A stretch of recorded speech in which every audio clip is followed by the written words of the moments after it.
Coming up on AC 24/7, TikTok may be coming to a close in the US as lawmakers fight to ban the app. This comes as the CEO is set to face Congress to defend the app's ties to China.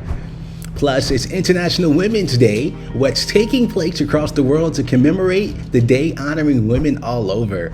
And New York City is opening a new center for asylum seekers. Mayor Eric Adams has a plan and is asking for help.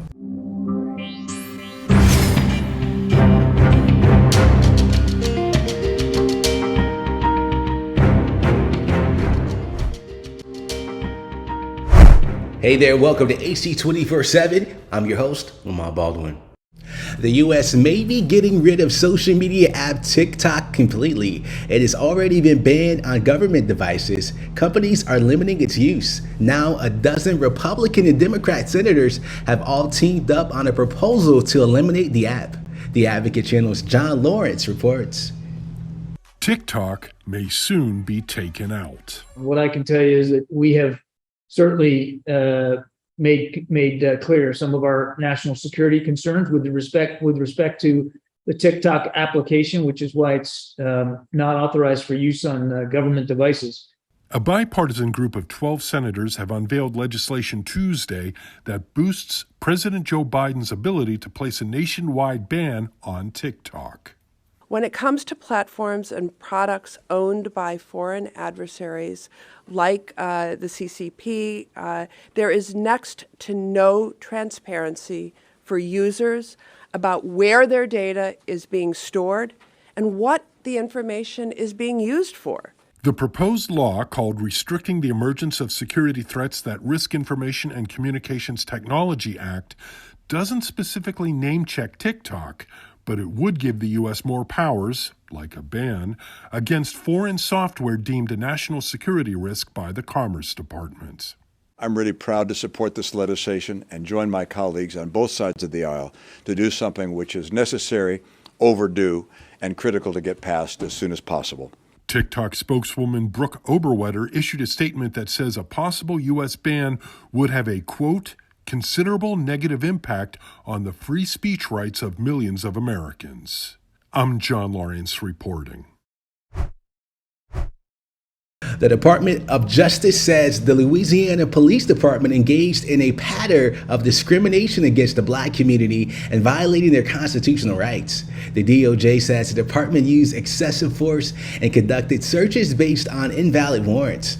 The probe was launched after the March 2020 death of Breonna Taylor. She was killed in her home after Louisiana police served a no-knock warrant. Her death was a catalyst in the 2020 Black Lives Matter movement. Breonna Taylor's death was a tragedy, a blow to her family, her community, and also to America more broadly. And the president continues to call for the George Floyd Justice and Policing Act to be sent to his desk that he will sign. The Memphis City Council has passed 5 new ordinances related to the policing. The vote comes months after Tyree Nichols was killed during an arrest. One of the ordinances establishes an annual independent review of the Memphis Police Department's training academy. Another requires police to only use marked law enforcement vehicles when conducting traffic stops. And in an independent review process, it's also being established for incidents involving the use of excessive or deadly force by police officers. New York City is opening a 24-hour arrival center for asylum seekers. The move comes ahead of a potential increase in migrant arrivals following the lifting of Title 42 border policy.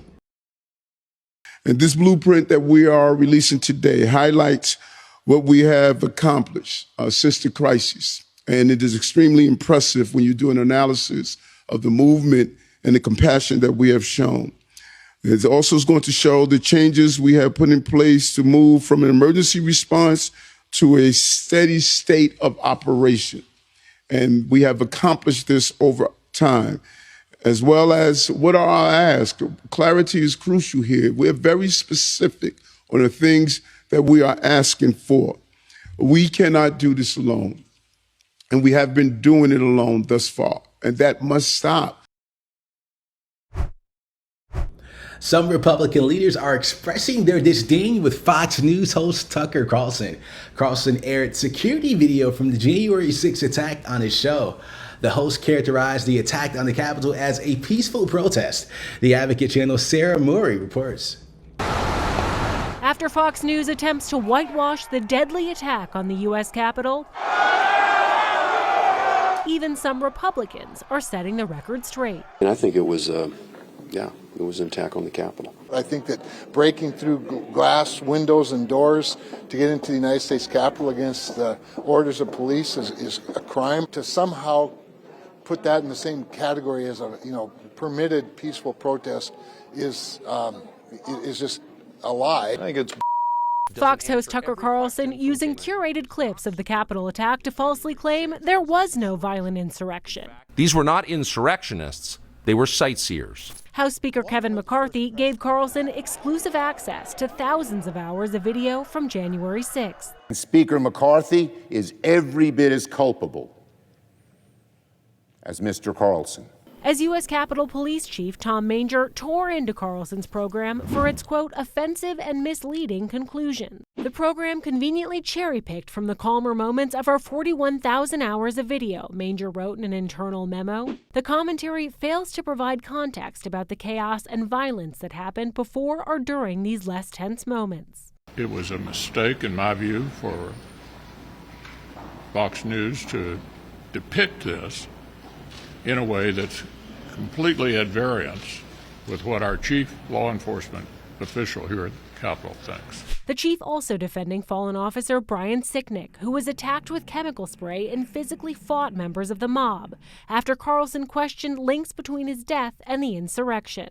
Here is surveillance footage of Sicknick walking in the Capitol. A day after the Capitol attack, Sicknick died from a series of strokes. The medical examiner said he died of natural causes, but all that transpired on January 6 played a role in his condition. Sicknick's family slammed Fox in a statement, saying every time the pain of that day seems to have ebbed a bit, organizations like Fox rip our wounds wide open again, and we are frankly sick of it. Another Carlson claim that the QAnon shaman walked through the Capitol without pushback from police. But in court, where Jacob Chansley pleaded guilty, prosecutors say officers repeatedly tried to get him and others to leave, but officers felt outnumbered on January 6th and wary of confronting them. This as the Justice Department still works to hold rioters to account for the attack that day. We have charged more than 1,000 people with their crimes on that day, and more than 500 have already been convicted. I think it's very clear what happened on January 6th. Former president and current presidential candidate Donald Trump proclaimed, "Let the January 6 prisoners go," and offered his thanks to Carlson and McCarthy. Oklahoma voters have rejected a ballot measure to legalize recreational marijuana. Had the measure passed, anyone 21 years or older would have been allowed to have an ounce of weed and grow up to 6 plants. Medical marijuana has been legal in Oklahoma since 2018. During their last midterm elections, 2 of 5 states voted to legalize the use of recreational marijuana. It's International Women's Day. Some mark the day by taking part in marching, fundraising, or attending a festival or seminar. You can keep celebrating for the rest of the month, as it's National Women's History Month, as is also National Women's History Month. In Spain, students are marching against women's violence to show support. This year's marches focused on a new sexual liberty law that has led to a reduction of sentences for hundreds of sexual offenders. Spain also has a new transgender law which allows anyone 16 years or older to change their gender on official documents without medical certification. Spain also has a new equal representation law that will impose a 40% minimum of representation by females on big company boards starting July 2024. Thank you for joining us for AC 24/7. For more content that advocates to you, go to advocatechannel.com and make sure you follow us on Instagram, Twitter, and Facebook, and subscribe to our YouTube channel. For the Advocate Channel, I'm Lamont Baldwin.